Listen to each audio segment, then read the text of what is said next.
Isang mapagpalang gabi po sa ating lahat, mga kapatid. Narito lang po si Kuya Chris, nagbabalik po. Kumusta po kayo? Sana po okay lang po kayo sa bagong taon. Ngayong taon ng 2026.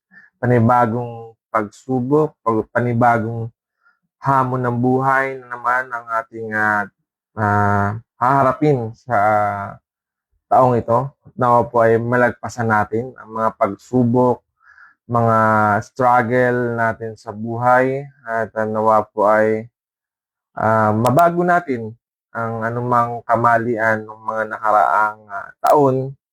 Nawa po ay maituwid natin ang tama, ang maituwid natin ang mali sa tama. So nitong mga nakaraang buwan, ng nakaraang taon, ang dami kong na-realize na ano pala, na hindi pala dapat maghangad ng sobrang kayamanan dito sa mundo. Yun na-realize ko. Gusto ko lang mabuhay ng simple, may kinakain sa loob ng 3 beses sa isang araw. Yung mga ganun, yung na-realize kasi yung aming farm doon sa mga kapatid ko walang gustong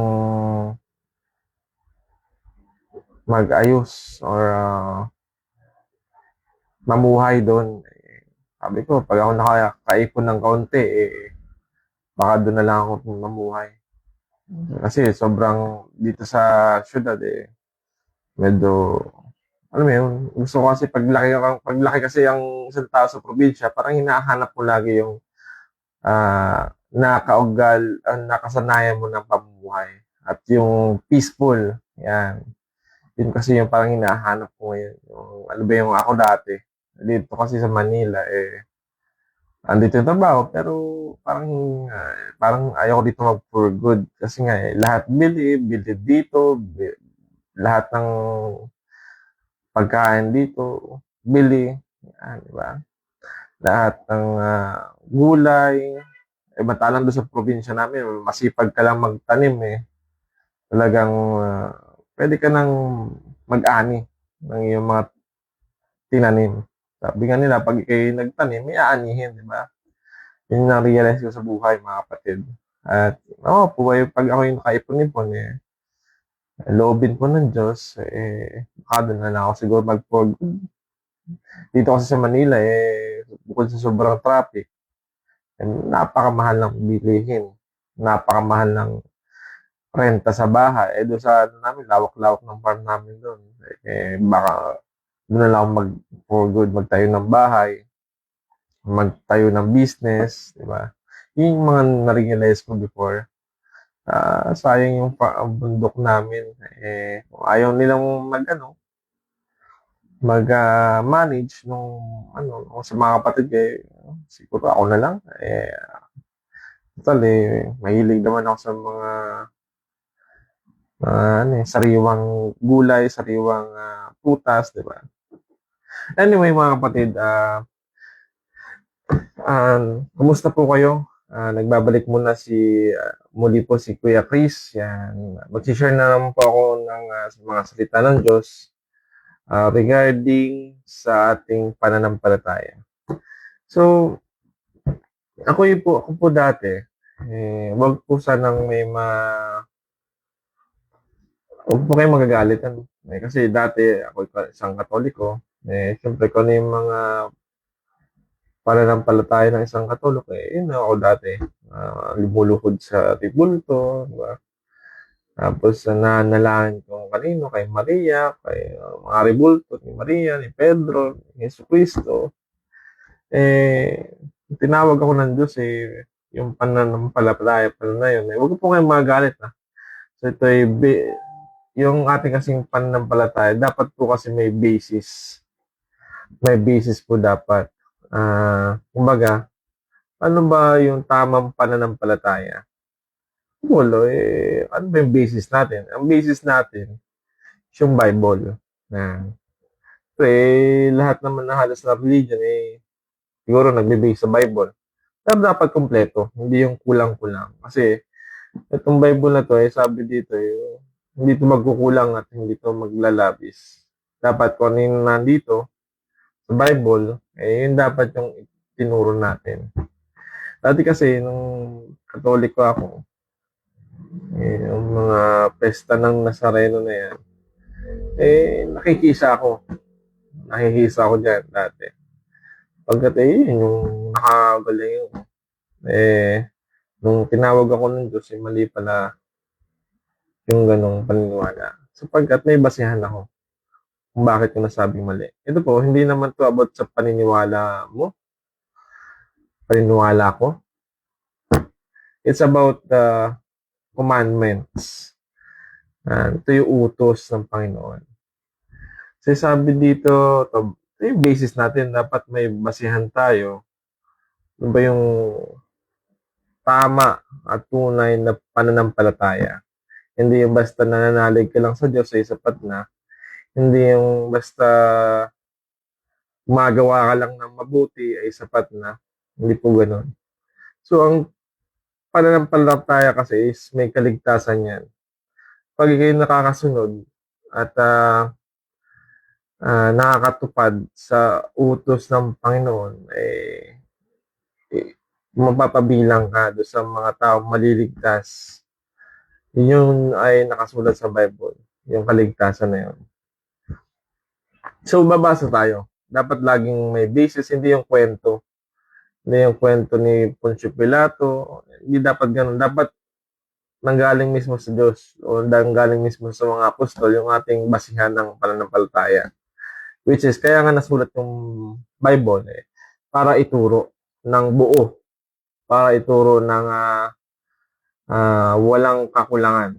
Ayun. Yun dapat ang tunay na pananampalataya natin. Hindi yung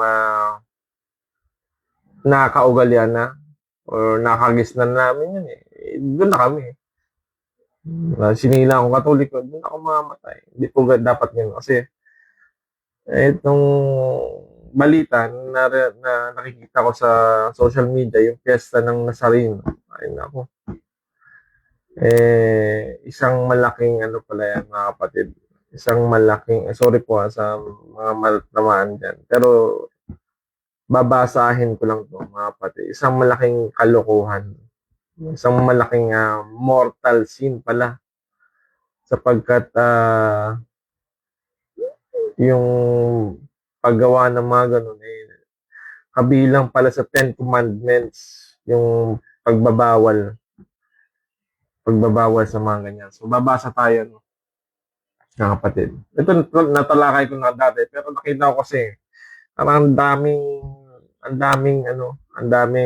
wag po kayong magalit. Ang daming deboto ng mga ng itim na Nazareno na patuloy pa rin umaasa sa himala. Mga kapatid, matakot kayo sa Diyos. Matakot po tayo sa Diyos. Sa mga taong sumasamba sa mga rebulto, kasi pinagbabawal po. Babasahin po natin. Sabi ni San Pablo sa unang Korinto, kaya tandaan niyo po yung mga talata. Unang Korinto 4 verse 6. Yan. Ang mga bagay ngang ito, mga kapatid, ay inaanyo ko na halimbawa sa aking sarili at kay Apolos dahil sa inyo upang sa amin ay mga tuto kayo na huwag magsigit sa mga bagay na nasusulat upang ang sinuman ay huwag magpalalo ang isa laban sa iba.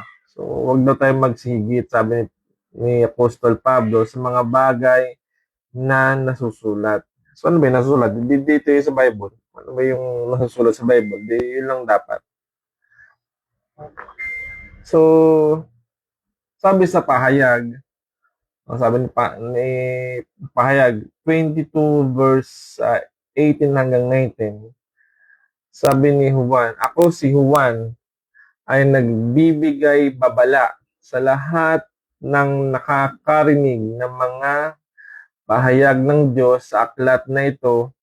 Ang sinumang magdagdag sa mga nilalaman ng aklat nito ay daragdagan ng Diyos ng kanyang parusa ang mga salot na nakasulat dito. At ang sinumang magbawas sa mga nilalaman ng aklat nito ay aalisin ng Diyos na karapatang kumain sa bunga ng punong kahoy na nagbibigay buhay at mawawalan din siya ng karapatang makapasok sa banal na lungsod na nabanggit sa aklat na ito. Yun yung banal na lungsod, yung paraiso.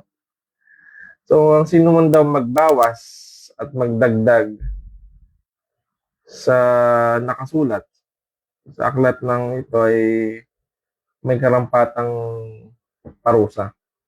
Sabi dito, sino magbawas ay sa mga nilalaman ng aklat nito, aalisin ng Diyos ng karapatang kumain ng bunga ng punong kahoy na nagbibigay buhay. Ibig sabihin ito is hindi siya magkakaroon ng karapatan kumain. Yung puno na nagbibigay buhay kasi yung buhay na walang hanggan. Yan po yun. So, hindi siya magkakaroon ng buhay na walang hanggan.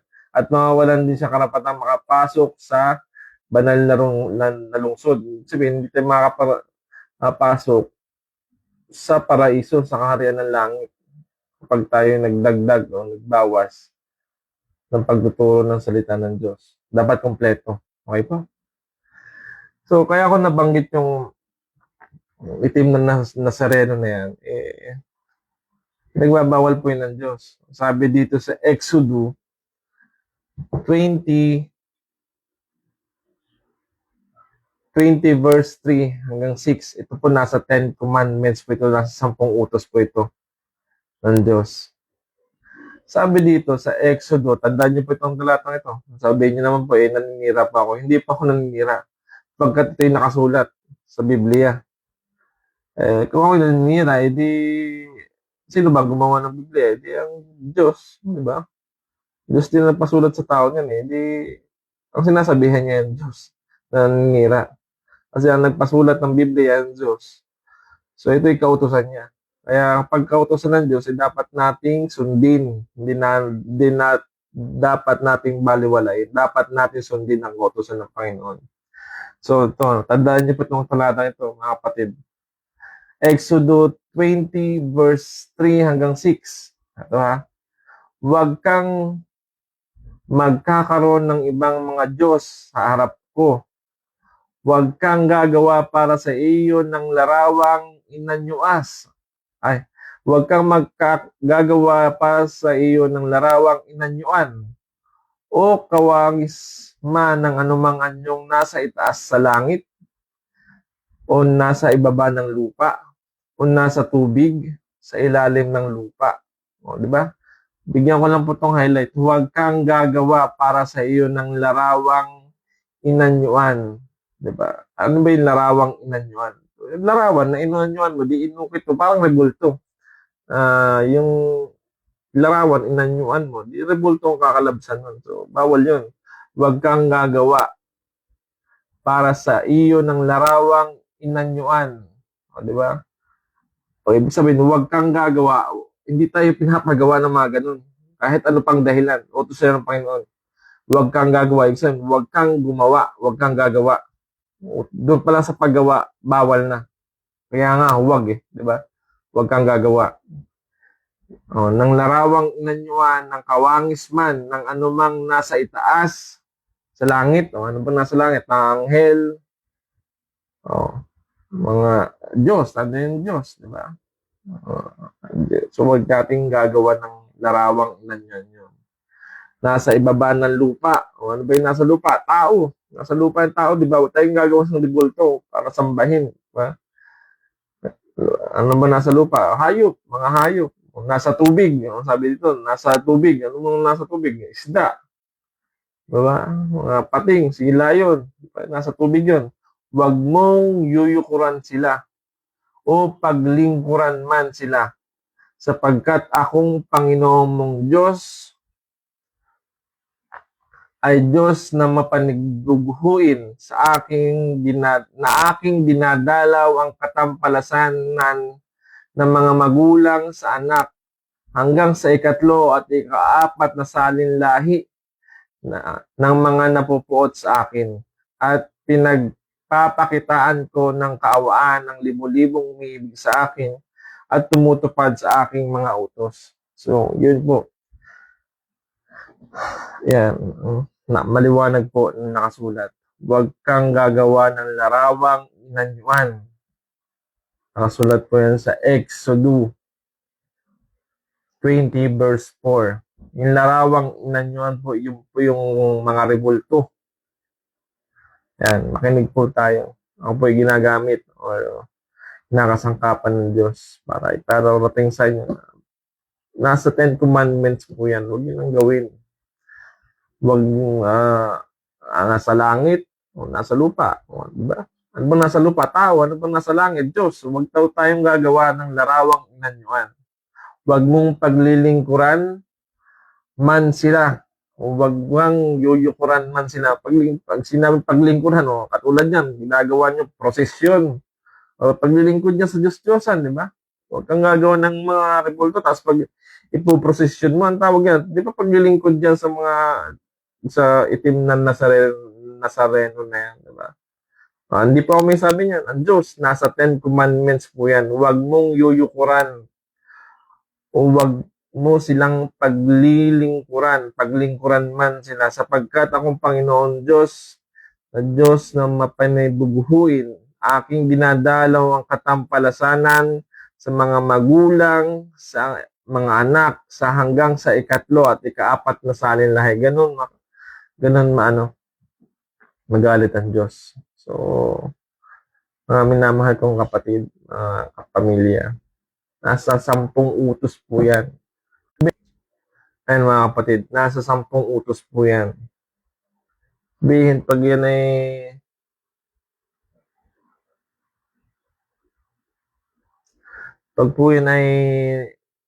nalalabag nyo, utos po yan ng Diyos eh. Diba? Ang utos nga ng tao utos nga ng hari, pag binali mo, nilabag mo pugot ang ulo ang utos ng Diyos.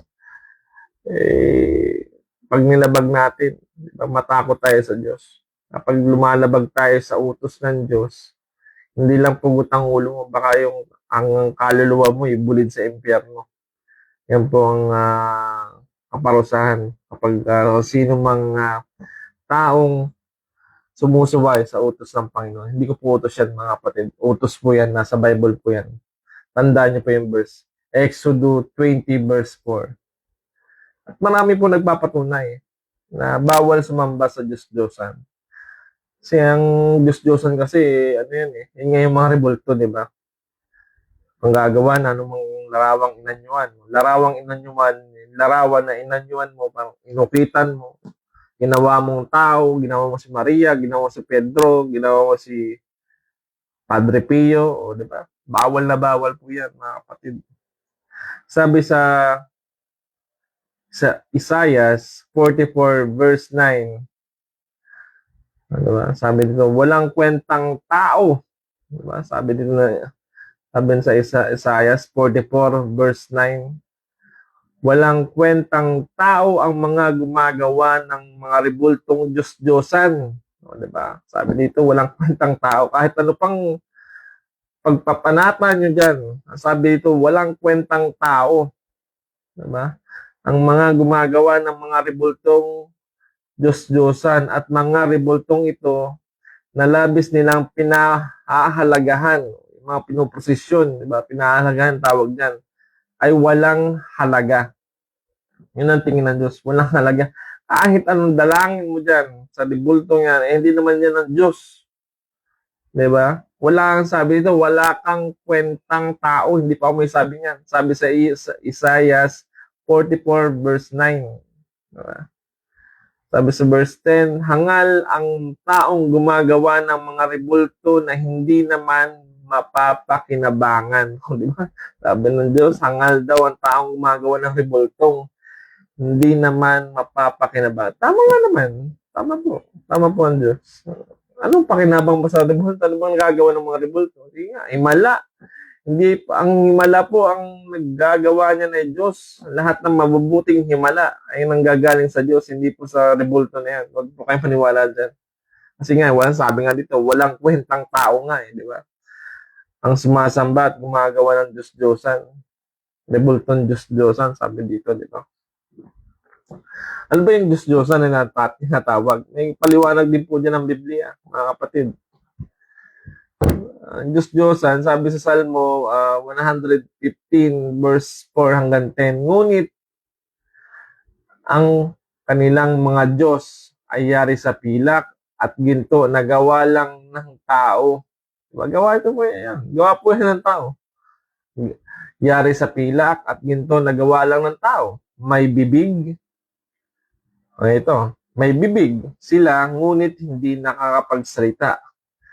Nakasulat yan sa Salmo 115 verse 4. Yan. May basihan po tayo mga kapatid. May bibig, ngunit hindi nakakapagsalita. May mga mata. Tama. Ngunit hindi nakakakita. May mga tainga. Ngunit hindi nakakarinig. May mga ilong. May ilong. Ngunit hindi nakakaamoy. May mga kamay. Ngunit hindi nakakahawak. May mga paa. Ngunit hindi nakakalakad. At kahit munting tinig ay wala kang marinig. Tama naman, may paa. Kasi lagi binubuhat nila, di ba? Inoposisyon, may paa, hindi nakakakad. Di ba? Yun yung paliwanag kung ano ba yung Diyos-Diyosan. May bibig, hindi nakakapagsalita po ba yung ano na yan? Nazareno na yan? Diba? Huwag kayong gagawa ng larawang inanyuan. Kapag gumawa kayo, yan po ay mortal sin. Ang kaparusahan po ng mortal sin ay yung pagbubulid ng Diyos sa dagat-dagatang apoy. Hanggat hindi pa dumadating ang Panginoong Hesukristo, mga kapatid, inaanyahan po kayo na kayo makinig sa utos ng Diyos. Huwag kayong magbulag-bulagan. Buksan niyo ang iyong puso, ang inyong kaisipan, sapagkat yan ay kautosan ng Panginoon. Huwag kang gagawa ng larawang inanyuan. Paggawa pa lang, bawal na. Paggawa pa lang ng rebulto, bawal na. Paglingkuran pa sila, bawal na. Bawal silang paglingkuran, bawal silang yukuran, bawal silang pahalagahan. Ang papahalagahan lang natin ang Diyos, di ba? Yung mga rebultong wala namang, sabi dito, wala namang kapakinabangan. Diba? Sabi dito. Sabi sa bagong tipan, sa bagong tipan to. Juan, ito tandaan niyo po yung verse. Juan 4, verse 23. Tandaan mo, darating ang panahon at narito nga na ang mga tunay na sumasamba ay sasamba sa Ama, sa Espiritu at katotohanan. Ang pagsamba daw sa Ama, sa Diyos Ama, ay ang pagsamba sa Espiritu at katotohanan. Ganito ang uri ng mga sumasamba na hinahanap ng Ama. So, ganun dapat daw pala ang pagsamba sa Diyos. Ang pagsamba sa Espiritu at katotohanan. Ang Espiritu po ay walang kahit anong material na bagay, hindi po ay nahawakan. Ang katotohanan, yung aral ng Panginoon. Diba? Pagsamba sa Espiritu at katotohanan. Hindi pagprosesyon ng mga rebulto, ng mga itim na sa... Matakot po kayo sa Diyos, mga kapatid. Tataya ko po ang buhay ko, mga kapatid. Maligtas lang ang maraming naniniwala sa maling pananampalataya. Ako po ay nagbablog, wala po itong bayad. Ginagawa po ito sapagkat ako ay inutusan ng Panginoon. Ginagamit ako ng Panginoon upang alam sa inyo ng mga bagay na gumagawa ng pagsamba sa Diyos-Diyosan ay hindi makakarating sa kaharian ng langit. Bagkus ay pagbubulid sa impyerno sa dagat-dagatang apoy, yan po ang kaparusahan kapag hindi po kayo nagbago, hindi kayo sumunod sa utos ng Panginoon. Yan po ang kaparusahan, mga kapatid. Ang Diyos ay sabi sa 24, diba? Sabi sa Juan 4, verse 24, ang Diyos ay Espiritu. Kaya ang sumasamba sa Kanya ay dapat sumamba sa pamamagitan ng Espiritu at katotohanan. Yan ang nasa bagong tipan. Ang Diyos ay Espiritu. Sabi sa Juan 4 verse 24, ang Diyos ay Espiritu, kaya ang sumasamba sa Kanya ay dapat sumamba sa pamamagitan ng Espiritu at katotohanan. Yan po ang nasa bagong tipan. Yan po ang nais ng Panginoon. Hindi mo kailangan sumamba sa Diyos-Diyosan. Mga rebulto na yan, walang nagagawa yan. Ang magawa ng makabutihan sa atin ay ang Diyos. Sapagkat ang Diyos ay mabuti sa Kanya, nagmumula ang kabutihan na natatanggap natin na biyaya ng buhay, biyaya ng kalikasan, yan po ay galing sa Diyos, mga kapatid. Huwag niyong isipin na yan ay galing sa mga repultong Diyos-Diyosan.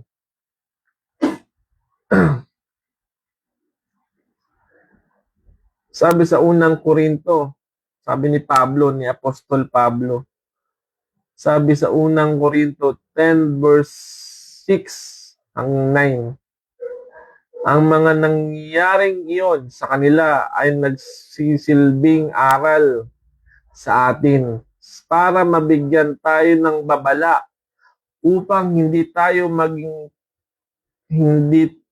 maghangad ng masasamang bagay tulad ng ginagawa nila.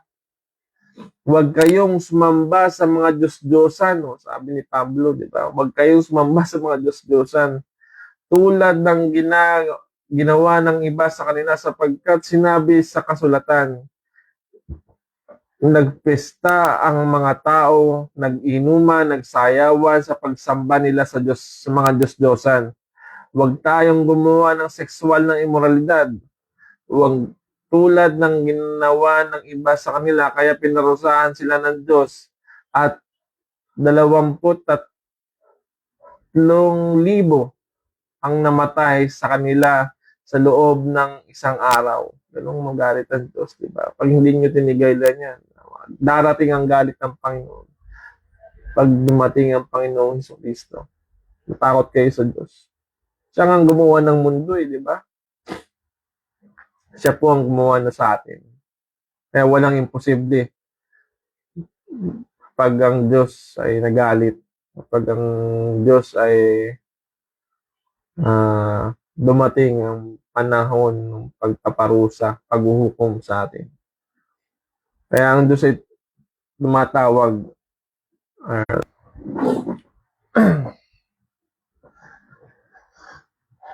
kaya ang Diyos ay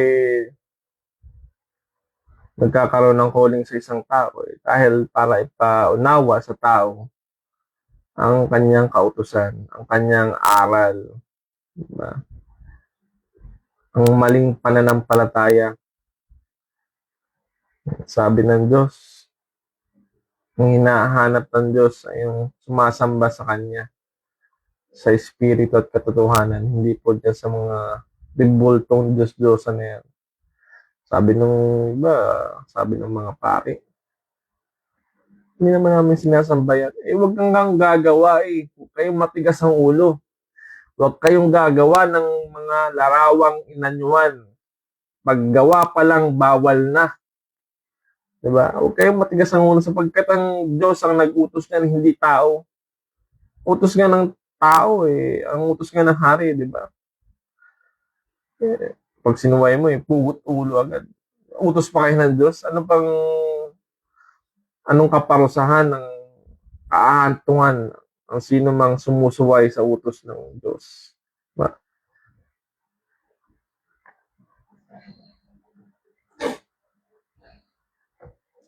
Sabi sa Leviticus, diba? Tandaan niyo pa yung mga talata, mga kapatid, para mabasa niyo din sa Bible. Leviticus 26 verse 27. At kung hindi pa rin kayo makikinig at patuloy pang sumusuway sa akin, diba? Nagbabala na ang Diyos. Magagalit na ako sa inyo at kakalabanin ko kayo at parurusahan ko kayo ng 7 beses. Gugutumin ko kayo.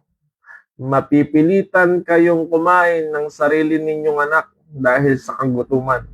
Wawasakin ko ang inyong mga sambahan sa matataas na lugar, pati na ang mga altar na pagsusunugan nyo ng insenso. Itatapon ko ang inyong mga bangkay sa ibabaw ng mga patay niyong Diyos-Diyosan. Itatakwil ko kayo, sabi ng Diyos. Wawasakin ko ang inyong mga lungsod at mga sambahan. At hindi ko na nanaisin ang mabangong samyo na inyong mga handog. Wawasakin ko ang inyong lupain. Diba? At magtataka ang inyong mga kalaban at sasakop nito. Ganun magalit ang Diyos. Magunaw ang abutin natin.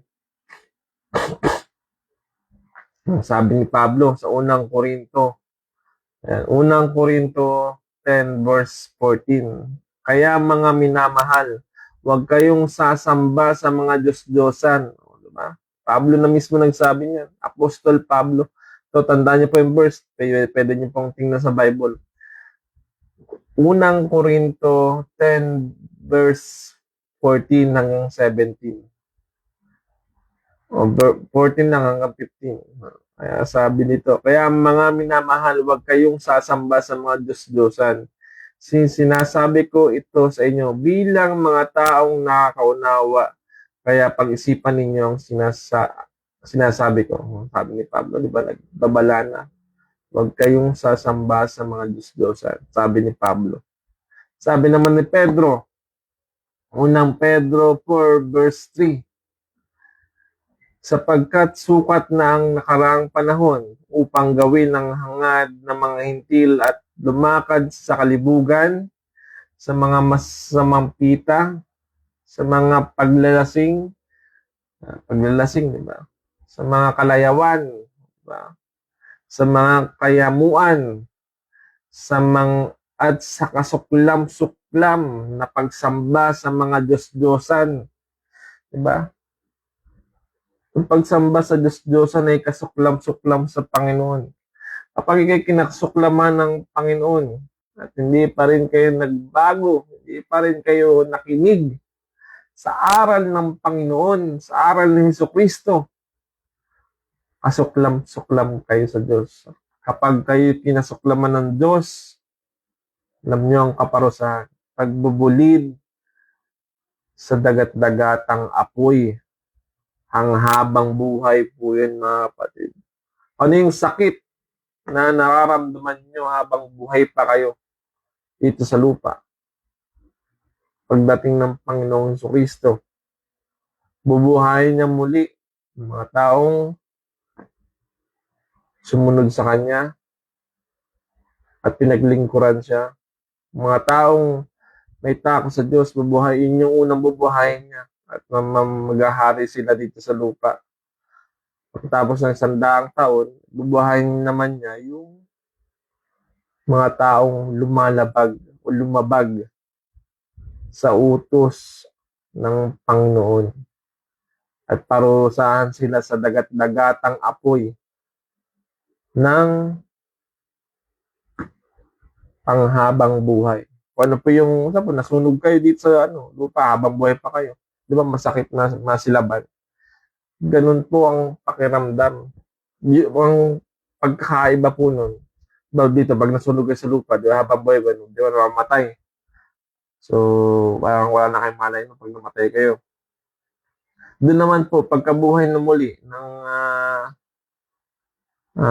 binuhay kayo ni Jesucristo, ng Diyos, yung mga taong gumagawa ng mga pagsamba sa Diyos-Diyosan, mga paglalasing, ang pagkakaiba nun, doon po, pag pinarusahan kayo ng Diyos, ay panghabang buhay po yun. Sabi doon kahit sumpungin mo ang kamatayan, hindi po tayo mamamatay. Sabi doon. Diba? Yun po yung kaparusahan ng pagsamba sa Diyos-Diyosan. Hindi po ako may sabi nito. Ito po yung nakasulat sa Biblia. Ako'y ginagawang kasangkapan lang ng Panginoon upang ipabatid sa inyo yan ba yung aral at ba yung utos ng Panginoon. Huwag kang sasamba sa Diyos-Diyosan. Yun ang utos. Huwag kang gagawa ng larawang inanyuan. Huwag mo itong paglilingkuran o sasambahin o yuyukuran man. Diba? Sabi ni Apostol Pablo sa unang Korinto 6 verse 9 hanggang 10. Hindi ba ninyo nalaman na ang mga liko ay hindi magsisipagmana ng kaharian ng Diyos? Huwag kayong padaya kahit ang mga mapakiapid ni ang mga mananamba sa Diyos-Diyosan. Di ba? Sabi, mananamba sa Diyos-Diyosan nandito. Ni ang mga mangangalunya, ni ang mga nambababae, ni ang mga mapakiapid sa kapwa lalaki, ni ang magnanakaw, di ba? Ni ang masasakim, mga sakim, di ba? Sakim sa kapangyarihan, sakim sa kayamanan, hindi man lang marunong magbahagi, hindi man lang marunong maawa sa mga mahihirap, di ba? At kayo ang pinakamayaman ngayon, sabi dito, niya mga magnanakaw, mga kurap, di ba?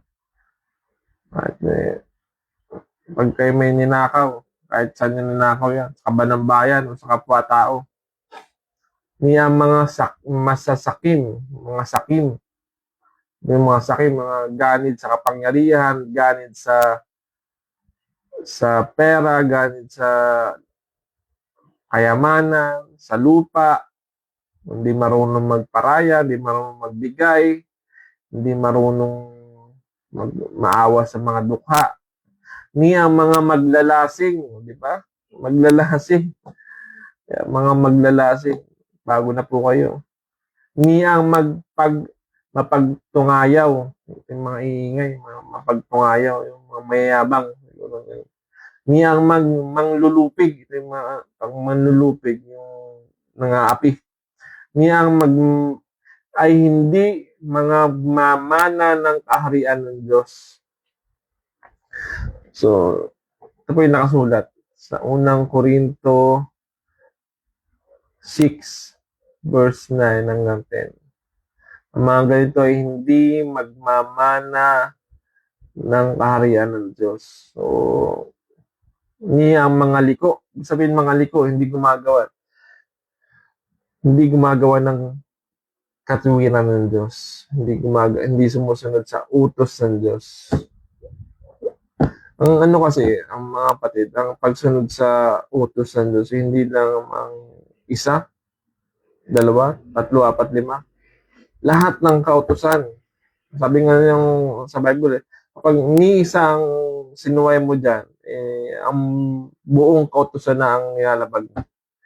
Kaya ako ano yung kautusan ng Panginoon, yun yung dapat natin sundin. Wala tayong ni isang lalabagin doon, mga kapatid. Pagsamba sa Diyos-Diyosan ay nasa 10 Commandments hanggang sa bagong tipan. Hindi tayo pinasasamba sa Diyos-Diyosan. Ang kaparusahan niyan po, mga kapatid, ay pagbubulid sa dagat-dagatang apoy. Yan po ay nakasulat ayon sa Bible, ayon sa Panginoon Diyos. Mangilabot tayo. Kasi pag tayo napunta doon, hindi sabi doon, hindi na natin masusumpungan ang kamatayan. Doon na tayo habang buhay. Yun po yung eternity life. Mga kapatid, napakasakit, napakainit pag doon po tayo napunta. Kaya mga kapatid, ako po nananawagan sa inyo na tayo'y sumunod. Magbago na kayo, magsisi na kayo. Nanyayahan ko po kayo sa makinig ng aral namin sa MCGI, sa Iglesia ng Diyos.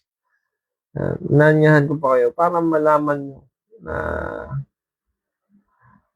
ano ba yung aral at utos ng Panginoong Jesucristo na naayon sa Biblia. Yan. Malalaman nyo po yan sa aral namin. Pwede nyo naman po subukan. Subukan lang makinig. Hindi ka naman po kayo kahit na umanib sa amin. Subukan nyo lang po makinig. Wala namang bayad po. Kayo pa nga po ang papakainin. ng na mula sa aming samahan. Ito po ay safe kasi po ako'y awa na tulong ng Diyos, buhay pa naman. Di ba? Ako'y kumain, nakinig ng doktrina nila, sa awa tulong ng Diyos, safe naman ako.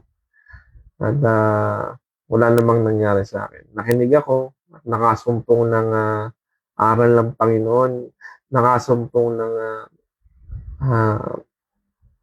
totoo pananampalataya, kung paano yung totoong pananampalataya na nakasulat sa Biblia. Sabi ni Pablo sa mga taga-Epeso, ayan, ano na to, bagong tipan na to mga kapatid. Sabi dito ni Pablo sa mga taga-Epeso 5 verse 5 hanggang 6. Sapagkat talastas ninyong lubos na sino mang mapakiapid, umahalay, mapakiapid, ito yung ng babae, ng lalaki, mahalay. Ibig sabihin ay, pag mahalay yung laging nagpapakita ng maselang yung pakita ng mga bahagi ng katawan. Pagsusuot ng mahaling damit. Diba? Yung halos kita, sa mga babae, diba? Halos kita na yung kalahati ng boobs nila. Tapos sa short naman, kita na yung, diba? Yung mga ganun, mahalay. Hindi po siya mahinhin. Ang tawag doon, mahalay. Sabi dito, sapagkat talastas ninyong lubos na sino mang mapakiapid, umahalay, umasakim, ayan, diba? Na isang pagsamba sa mga Diyos-Diyosan ay walang anumang mamanahin sa kaharian ni Kristo at ng Diyos, diba? Kahit ano pong gawin ninyo, kahit gaano kayo karami, sabi niyo kayo pinakamarami sa religion, wala pang pakialam ng Diyos diyan. Kung kayo'y sumasamba sa Diyos-Diyosan. Kung kayo'y proposisyon ng mga rebulto, pagkat yan ay pinagbabawal ng Diyos, walang pakialam niya. Sabi dito, ay walang anumang mamanahin sa kaharian ng Diyos, sa kaharian ni Kristo. Hindi kayo mapapabilang sa kaharian ng langit. Hindi ko po ito sabi. Nakasulat po yun sa Bible, binabasa ko lang. Hindi po ako judgment, hindi ako nag-judge. Ito po yung nakasulat. Pinapaalam ko lang sa inyo kung ano yung mangyayari. Mangyayari kasi ito ay sulat ng ito ay sulat ng Diyos. Sulat ng mga apostol. Kautusan ng Diyos. Ito po yung mangyayari. Huwag niyo pong hintayin na dumating ang Panginoon sa Kristo. Tayo po ay magsisi. Na lahat ng kasalanan po ay napapatawad naman po yan. Sa pamamagitan ng pagsisisi, pagpapatawad ng may kasalanan sa inyo. Sapagkat sabi ng Diyos, kung gusto mong mapatawad ang inyong mga kasalanan, dapat marunong tayong magpatawad sa mga taong nakakagawa ng kasalanan sa atin. Sabi ito, huwag kayong madaya ng sino man ng mga salitang walang kabuluhan. Sapagkat dahil sa mga bagay nito ay dumarating ang galit ng Diyos sa mga anak ng pagsuway. Sapagkat noong unang panahon, kayo'y nasa kadiliman, datapwat ngayon kayo'y kaliwanagan. Sa Panginoon, magsilakad kayo gaya ng mga anak ng kaliwanagan, sapagkat ang bunga ng kaliwanagan ay nabubuo sa kabutihan at katuwiran at katotohanan. Diba? Yan po ang utos ng Panginoon. Hindi tayo pinasasamba sa Diyos-Diyosan. Kung gumagawa nito ay walang anumang mamanahin sa kaharian ni Kristo at ng Diyos. Maliwanag po yan. Anong kabaliktaran yan? Ibig sabihin, hindi tayo makakamana ng kaharian ng Panginoon. Doon tayo mabubulid sa impyerno, sa dagat-dagatang apoy. Diba? Yun po yung dalawa lang naman yun. Magmamana tayo ng kaharian ng Diyos, hindi kasama tayo sa paraiso. Kung hindi tayo magmamana ng kaharian ng Diyos, doon tayo sa dagat-dagatang apoy. Dalawa po yan. Dalawa po ang kahantungan niyan. Gusto niyo pong mapasama sa kaharian ng Diyos, sundin natin ang utos ng Panginoon. Sundin natin ang aral ni Kristo. Kapag hindi natin sinusunod ito, wala na pa akong magagawa doon. Ginawa po na po ang part ko na ipaalam sa inyo ano ba yung aral at turo ng Panginoon sa Kristo. Ayan po yun, binabasa ko lang. Ito ay ginagawang kasangkapan ng Panginoon upang ipabatid sa inyo, ipaalam sa inyo ang utos at aral ng Panginoong Kristo. At ito po, ako po nananawagan ng sa inyo na matakot tayo sa Diyos sapagkat ang Diyos ang lumalang sa lahat ng bagay. Siyang nagbigay ng buhay sa atin. Siya po ang nagbigay ng biyaya sa atin. At kung di tayo susunod sa kanyang utos, hindi tayo susunod sa kanyang kalooban, may kaparusahang maghihintay sa atin. Ang kaparusahan ng pagbubulid sa dagat-dagatang apoy. So mga kapatid, hanggang dito na lang po muna ang ating topic. Nawa po ay mga kapatid, magising kayo sa katotohanan na nasusulat sa Bible. At hindi ko po ito kautosan. Ito po ay kautosan ng ating Panginoon na binasa ko lang sa Bible. At nawa po ay maintindihan ninyo na bawal, huwag kayong gagawa o huwag kayong sasamba sa Diyos-Diyosan. Sa mga ribultong walang kapakinabangan. Walang nahihita sa mga bagay ng Diyos-Diyosan na yan. Sapagkat ang gumagawa nito ay hindi magmamana ng kaharian ng Diyos. So, pasensya na po. Sorry po sa mga taong natamaan o nasaktan ng damdamin.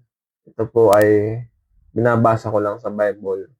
Pwede niyo pong i-verify kung may Biblia po kayo.